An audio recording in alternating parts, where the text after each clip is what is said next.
Hello student. बहुत ही छोटा सा टॉपिक है जो मैं आज डिस्कस करने वाला हूँ, लेकिन काफ़ी इम्पॉर्टेंट है। एग्ज़ाम के दिनों में ऐसा देखा गया है कि बच्चे कई बार ये गलती कर देते हैं कि जैसे मान लीजिए मिली एम्पियर दिया गया हो, तो बच्चों को मिली एम्पियर में ये मिली जो होता है उसका कन्वर्शन ही काफ़ी बार नहीं जमता है। या फिर माइक्रो फैरेड दिया हो तो दैट इज़ 10⁻⁻⁻6 फैरेड होता है, यहाँ पर गलती कर देते हैं बच्चे। या फिर देख लीजिए बच्चों, माइक्रो कूलम दिया गया हो, यहाँ पर गलती कर देते हैं। तो छोटी छोटी चीज़ें होती है ना, तो हमें समझनी है यहाँ पर।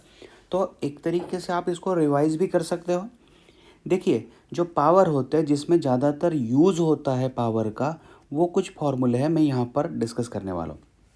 उसमें से कुछ फॉर्मूले जो है मैं यहाँ पर बताऊँगा आपको, जो कि बहुत ही इम्पॉर्टेंट होंगे। वो यहाँ से होंगे, देख लीजिए। ये 9 से लेकर,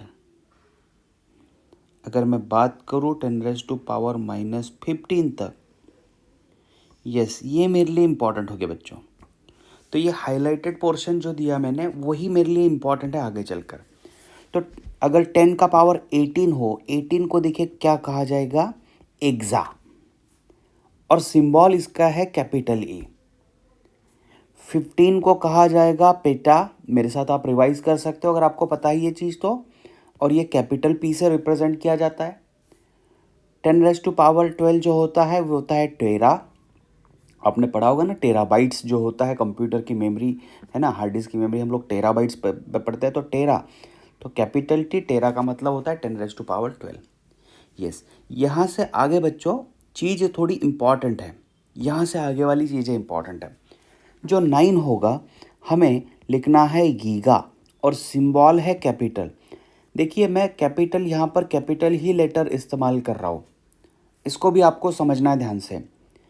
फिर आता है मेगा, और मेगा में कैपिटल एम। मेगा कहाँ इस्तेमाल होगा, जैसे कि मिलियन इलेक्ट्रॉन वोल्ट या फिर मेगा इलेक्ट्रॉन वोल्ट हम लेते हैं, तो इसमें मेगा का मतलब 10⁻6 होता है। और जो आगे वाला है वो यूनिट है इलेक्ट्रॉन वोल्ट की तरफ। फिर देखिए, ये तो आमतौर पर हम लोग कई बार इस्तेमाल कर चुके हैं। जो अगर 10 का पावर 3 हो तो यस, इसको हम कहते हैं किलो। और यहाँ से आपके सिंबल थोड़े मॉडिफाई होना शुरू हो जाएंगे। यहाँ पर बच्चों देखिए, के जो है ये स्मॉल लेटर में मैंने दिया है। इसका इस्तेमाल बहुत ही कम होता है, बहुत ही कम होता है। ये है हेक्टो, और हेक्टो जो है स्मॉल लेटर एच से रिप्रेजेंट किया जाएगा। इसका भी इस्तेमाल फिजिक्स में बहुत ही कम होने वाला है। इसको हम कहेंगे डेका, तो इसको हम दिखा देते हैं DA। फिर आता है डेसी, तो डेसी में देखिए स्मॉल डी रिप्रेजेंट किया जाता है। फिर यस, ये -2 वाला किस्सा, 10⁻⁻2 कई बार आने वाला है।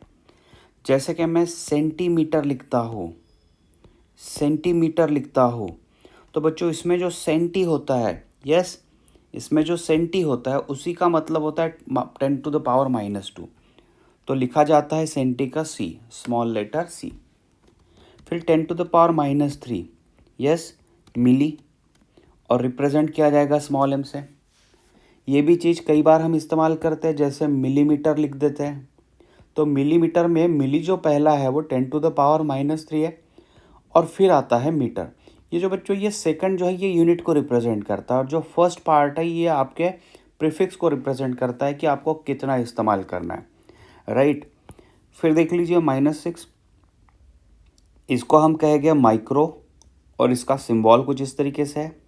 यस, वापस से वही चीज़, जैसे कि माइक्रोमीटर है, माइक्रो कूलम है।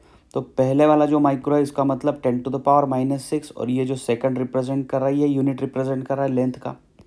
अगर इसमें बात करें तो 10⁻⁻6, और कूलम के बारे में बात करें तो yes, coulomb, coulomb is a unit of charge, है ना। फिर 10⁻⁻9 को भी लेते हैं, ये भी हमारे लिए इम्पॉर्टेंट है। इसे कहेंगे हम लोग nano. Nano symbol small n है। कई बार आपने पढ़ा होगा ना नैनोमीटर, तो नैनोमीटर वाली थिकनेस अगर है तो नैनो, यस, मीटर में काफ़ी बार इस्तेमाल होता है इसका, ठीक है। तो नैनो 10⁻⁹ ध्यान रखो। फिर आएगा पीको। पीको कहाँ इस्तेमाल होता है, तो कई बार जो है पिको फैराड, ये आपने टर्म पढ़ा होगा, ये आप पढ़ा नहीं अगर होगा तो आगे पढ़ने वाले हैं ये 12th स्टैंडर्ड में इलेक्ट्रोस्टैटिक्स में, जहाँ पर पिको का मतलब 10⁻⁻12 और फैराड जो है बच्चों यूनिट है कैपेसिटेंस का। किसका यूनिट है? ये यूनिट है कैपेसिटेंस का, राइट। तो ये आगे पढ़ोगे, अगर अभी नहीं पता है तो कोई दिक्कत वाली चीज़ नहीं है, ये आपको आगे चलकर भी समझ में आएगा। अभी हमें फोकस जिस चीज़ पर करना है वो है 10⁻⁻12 का मीनिंग जो होता है, वो मीनिंग क्या है, समझ में आ रहा है बच्चों। फिर 10⁻⁻15 जो कि न्यूक्लियर फिजिक्स में वापस आएगा, फेम्टो। तो फेम्टो, हाँ पिको को ये स्मॉल पी दे देते बच्चों, स्मॉल पी, ये स्मॉल लेटर में है, ये समझ लो स्मॉल लेटर, और फेम्टो भी यहाँ पर स्मॉल लेटर में देते हैं। देखिए फेम्टो जो होता है 10⁻⁻15 होता है। जो न्यूक्लियस का साइज़ होता है वो फेम्टोमीटर में कैलकुलेट किया जाता है। कई बार फेम्टोमीटर को साइंटिस्ट फर्मी के नाम से भी बुलाया जाता है। तो फेम्टोमीटर में पहला जो F है उसका मतलब है 10⁻⁻15, और बच्चों ये जो है ये सेकंड है मीटर, राइट। लास्ट वाली चीज़ समझ लो अभी, 10⁻⁻18 अगर आता है तो यस ये दिस इज़ ऑटो, और स्मॉल ए लेटर बताया जाएगा। इसमें इंपॉर्टेंट कौन कौन से मैं रिवाइज कर देता हूँ। मेरे लिए सबसे इम्पॉर्टेंट जो होगा बच्चों, मेगा आएगा, किलो आने वाला है रिपीटेडली, फिर हेक्टो या फिर डेका इतना नहीं आएगा, डेसी आ सकता है, सेंटी तो कई बार दिखेगा, मिली भी कई बार दिखेगा, माइक्रो बहुत बार दिख जाएगा, नैनो भी वापस से ठीक है, पिको इतना इस्तेमाल नहीं होता लेकिन कैपेसिटेंस में ही आएगा, फेम्टो न्यूक्लियर फिजिक्स में आएगा। तो अगर मैं सोचूं तो यहाँ पर आपके लिए जितना हाईलाइटेड पार्ट है वो इम्पॉर्टेंट है बच्चों। हाईलाइटेड पार्ट कौन सा? तो यहाँ से यहाँ तक वाला हाईलाइटेड पार्ट है, तो आपको इस पर ज़्यादा फोकस करना पड़ेगा।